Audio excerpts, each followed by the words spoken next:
एक पत्नी की कितनी छोटी छोटी अभिलाषाएं होती हैं, इसका वृहद वृतांत इस कहानी में आप सुन सकते हैं। तो आइए सुनते हैं अभिलाषा।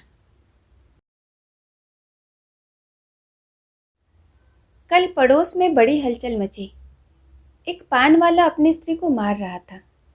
वह बेचारी बैठी रो रही थी, पर उस निर्दयी को उस पर लेश मात्र भी दया न आती थी। आखिर स्त्री को भी क्रोध आया। उसने खड़े होकर कहा, बस, अब और मारोगे तो ठीक ना होगा। आज से मेरा और तुम्हारा कोई संबंध नहीं। मैं भीख मांगूंगी पर तेरे घर ना आऊंगी। यह कहकर उसने अपनी पुरानी साड़ी उठाई और घर से निकल पड़ी। पुरुष काठ के उल्लू की तरह खड़ा देखता रहा। स्त्री कुछ दूर चलकर फिर लौटी और दुकान की संदूकची खोलकर कुछ पैसे निकाले। शायद उसे अभी तक ममता थी, पर उस निर्दयी ने तुरंत उसका हाथ पकड़कर पैसे छीन लिए। हाय रे हृदयहीनता! अबला स्त्री के प्रति पुरुष का यह अत्याचार। एक दिन इसी स्त्री पर उसने प्राण दिए होंगे, उसका मुंह जोहता रहा होगा, पर आज इतना निष्ठुर हो गया मानो कभी जान पहचान ही नहीं। स्त्री ने पैसे रख दिए और बिना कुछ कहे सुने चली गई, कौन जाने कहाँ। मैं अपने कमरे की खिड़की से घंटों देखती रही कि शायद वह फिर लौटे, या शायद पान वाला ही उसे मनाने जाए, पर दो में से एक बात भी न हुई। आज मुझे स्त्री की सच्ची दशा का पहली बार ज्ञान हुआ। यह दुकान दोनों की थी। पुरुष तो मटर गश्ती किया करता था, स्त्री रात दिन बैठकर सती होती थी। 10-11 बजे रात तक मैं उसे दुकान पर बैठे देखती थी। प्रातःकाल नींद खुलती तब भी उसे बैठे ही पाती। नोच खसोट काट कपट जितना पुरुष करता था, उससे कुछ अधिक ही स्त्री करती थी। पर पुरुष सब कुछ है, स्त्री कुछ नहीं। पुरुष जब चाहे उसे बाहर निकाल सकता है। इस समस्या पर मेरा चित्त इतना अशांत हो गया कि नींद आंखों से भाग गई। 12 बज गए और मैं बैठी रही। आकाश पर निर्मल चांदनी छिटकी हुई थी। निशानाथ अपने रत्न जड़ित सिंहासन पर गर्व से फूले बैठे थे। बादल के छोटे छोटे टुकड़े धीरे धीरे चंद्रमा के समीप आते थे और फिर विकृत रूप में पृथक हो जाते थे, मानो श्वेत वसना सुंदरियां उसके हाथों दलित और अपमानित होकर रुदन करती चली जा रही हूं। इस कल्पना ने मुझे इतना विकल किया कि मैंने खिड़की बंद कर दी और पलंग पर आ बैठी। मेरे प्रियतम निद्रा में मग्न थे। उनका तेजमय मुखमंडल इस समय मुझे कुछ चंद्रमा से ही मिलता जुलता मालूम हुआ। वही साहस छवि थी जिससे मेरे नेत्र तृप्त हो जाते थे। वही विशाल वक्ष था जिस पर सिर रखकर मैं अपने अंतःस्थल में एक कोमल मधुर कंपन का अनुभव करती थी। वही सुदृढ़ बाहें थीं जो मेरे गले में पड़ जाती तो मेरे हृदय में आनंद की हिलोरे सी उठने लगती थी। पर आज कितने दिन हुए मैंने उस मुख पर हंसी की उज्जवल रेखा नहीं देखी और न ही देखने को चित्त ही व्याकुल हुआ। कितने ही दिन हुए मैंने उस वक्ष पर सिर नहीं रखा और न वह बाहें मेरे गले में पड़ी। क्यों? क्या मैं कुछ और हो गई या पतिदेव ही कुछ और हो गए? अभी कुछ बहुत दिन भी तो नहीं बीते, कुल 5 साल हुए हैं। हाँ, कुल 5 साल जब पति ने विकसित नेत्रों से और लालायित अधरों से मेरा स्वागत किया था। मैं लज्जा से गर्दन झुकाई हुई थी। हृदय में कितनी प्रबल उत्कंठा हो रही थी कि उनकी मुख छवि एक बार देख लूं, पर लज्जा बस सिर न उठा सकती।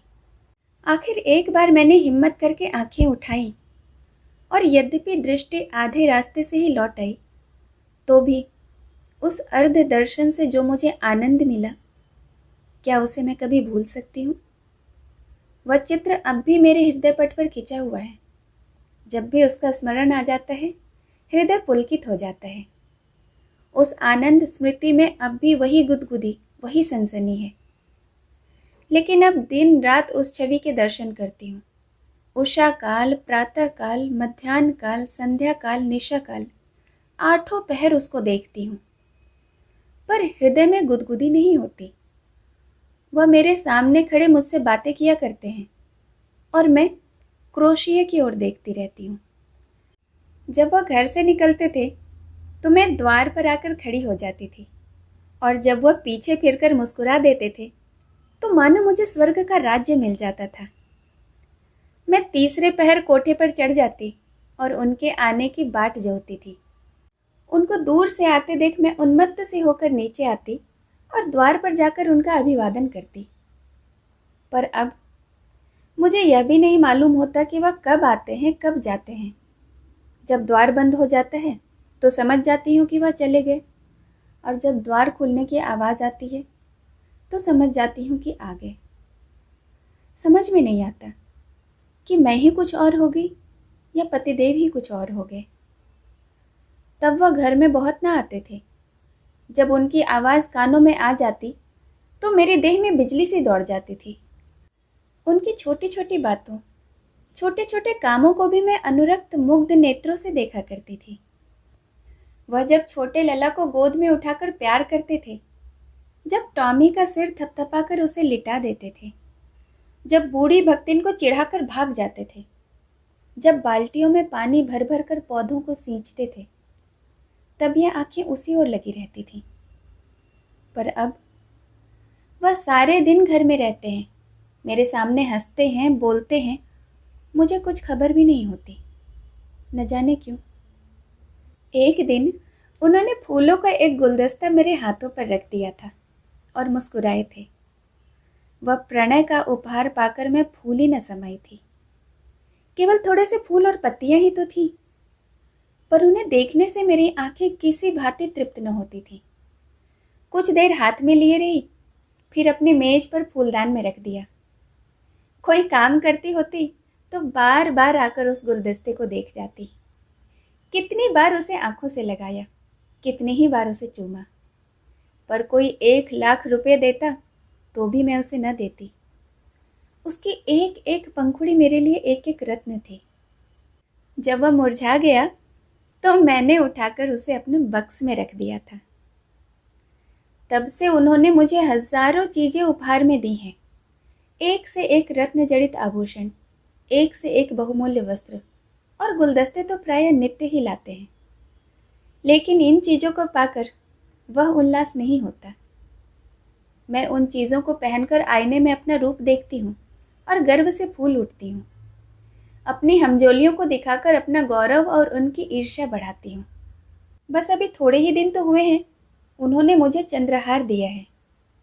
जो इसे देखता है मोहित हो जाता है। मैं भी इसकी बनावट और सजावट पर मुग्ध हूँ। मैंने अपना संदूक खोला और उस गुलदस्ते को निकाल लाई। आह, उसे हाथ में लेते ही मेरी एक एक नस में बिजली दौड़ गई। हृदय के सारे तार कंपित हो गए। वह सूखी हुई पंखुड़ियां, जो अब पीले रंग की हो गई थी, बोलती हुई मालूम होती थी। उसके सूखे मुरझाए हुए मुखों के अस्फुटित कंपित अनुराग में डूबे शब्द साए साए करके निकलते हुए जान पड़ते थे। किंतु वह रत्न जड़ित कांति से दमकता हुआ हार स्वर्ण और पत्थरों का एक समूह था, जिसमें न प्राण थे, न संज्ञा थी, न मर्म था। मैंने फिर गुलदस्ते को चूमा, कंठ से लगाया, आर्द्र नेत्रों से उसे सींचा और फिर संदूक में रख आई। आभूषणों से भरा हुआ संदूक भी उस एक स्मृति चिन्ह के सामने तुच्छ था। यह क्या रहस्य था? फिर मुझे उनके एक पुराने पत्र की याद आई। उसे उन्होंने कॉलेज से मेरे पास भेजा था। उसे पढ़कर मेरे हृदय में जो आनंद हुआ था, जो तूफान उठा था, आंखों से जो नदी बही थी, क्या मैं उसे कभी भूल सकती हूँ? उस पत्र को मैंने अपने सुहाग की पिटारी में रख दिया था। इस समय उस पत्र को पढ़ने की बड़ी प्रबल इच्छा हुई। मैंने पिटारी से वह पत्र निकाला। उसे स्पर्श करते ही मेरे हाथ कांपने लगे, हृदय में धड़कन होने लगी। मैं कितनी देर उसे हाथ में लिए खड़ी रही कह नहीं सकती। मुझे ऐसा मालूम हुआ कि मैं फिर वही हो गई हूँ जो पत्र पाते समय थी। उस पत्र में क्या प्रेम के कवित्व में उद्गार थे? क्या प्रेम की साहित्यिक विवेचना थी? क्या वियोग व्यथा का करुण क्रंदन था? उसमें तो प्रेम का एक शब्द भी न लिखा था। लिखा था, कामिनी, तुमने 8 दिनों से कोई पत्र नहीं लिखा, क्यों नहीं लिखा? अगर तुम मुझे पत्र न लिखोगी तो मैं होली की छुट्टियों में घर न आऊँगा, इतना समझ लो। आखिर तुम सारे दिन करती क्या हो? मेरे उपन्यासों की अलमारी खोल ली है क्या? आपने मेरी अलमारी क्यों खोली? समझती होगी कि मैं पत्र न लिखूंगी तो खूब रोऊंगा मैं और हैरान होऊंगा। यहाँ इसकी परवाह नहीं। 9 बजे रात को सोता हूँ तो 8 बजे उठता हूँ। कोई चिंता है तो यही कि फेल ना हो जाऊं। अगर फेल हुआ तो तुम जानोगी। कितना सरल, भोले भाले हृदय से निकला हुआ निष्कपट मानपूर्ण आग्रह और आतंक से भरा हुआ पत्र था। मानो उसका सारा उत्तरदायित्व मेरे ही ऊपर था। ऐसी धमकी क्या अब भी वह मुझे दे सकते हैं? कभी नहीं। ऐसी धमकी वही दे सकता है जो न मिल सकने की व्यथा को जानता हो, उसका अनुभव करता हो। पतिदेव अब जानते हैं इस धमकी का मुझ पर कोई असर न होगा। मैं हंसूंगी और आराम से सो जाऊंगी, क्योंकि मैं जानती थी कि वह अवश्य आएंगे। उनके लिए ठिकाना ही कहाँ है, वह जा ही कहाँ सकते हैं।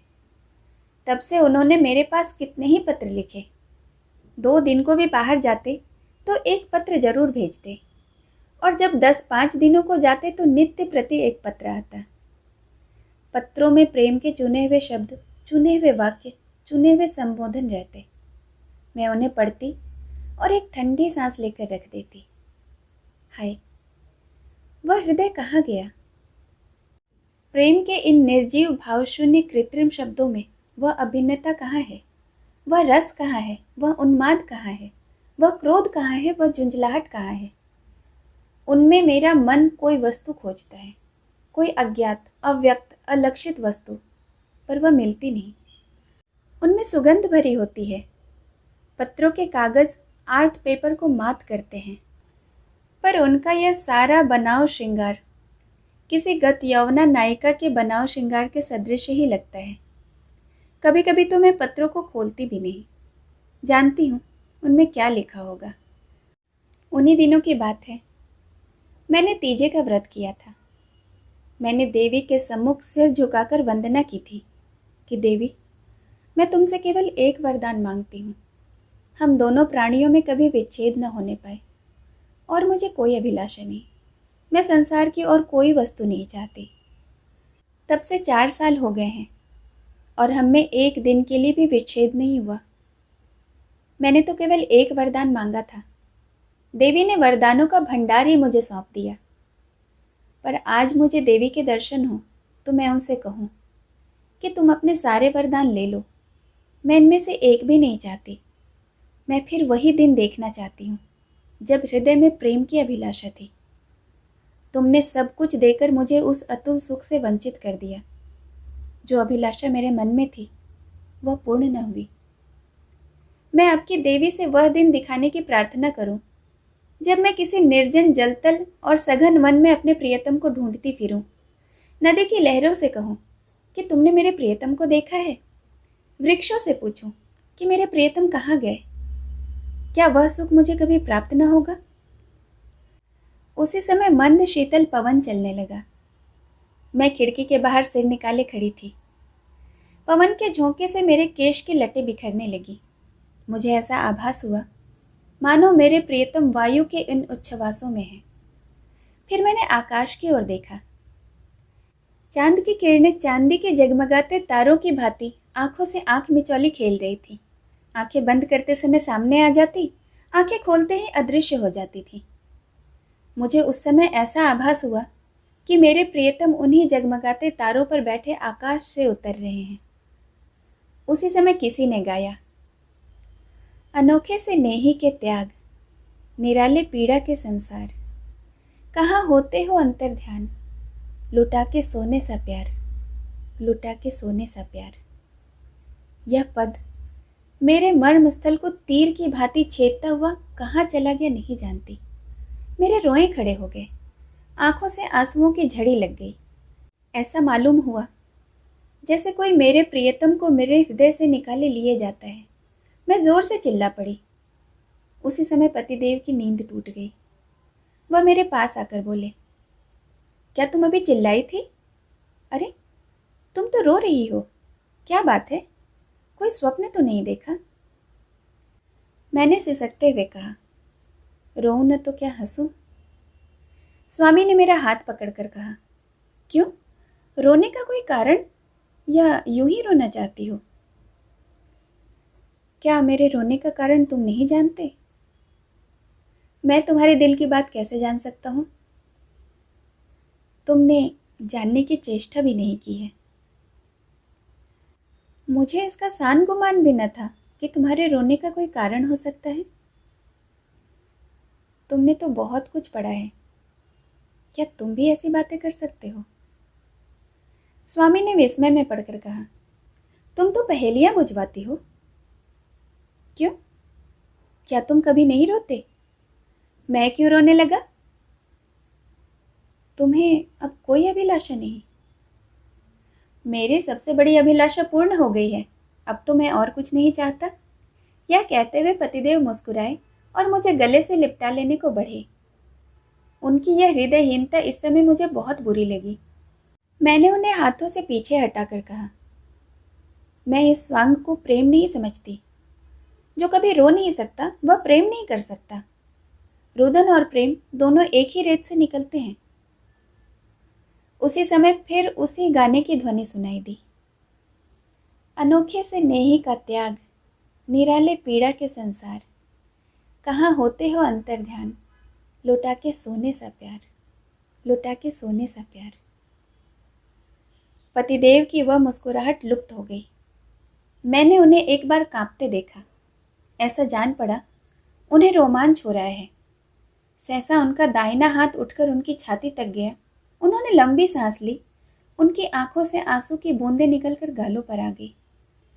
तुरंत मैंने रोते हुए उनकी छाती पर सिर रख दिया और उस परम सुख का अनुभव किया जिसके लिए कितने ही दिनों से मेरा हृदय तड़प रहा था। आज फिर पति का हृदय धड़कता हुआ सुनाई दिया।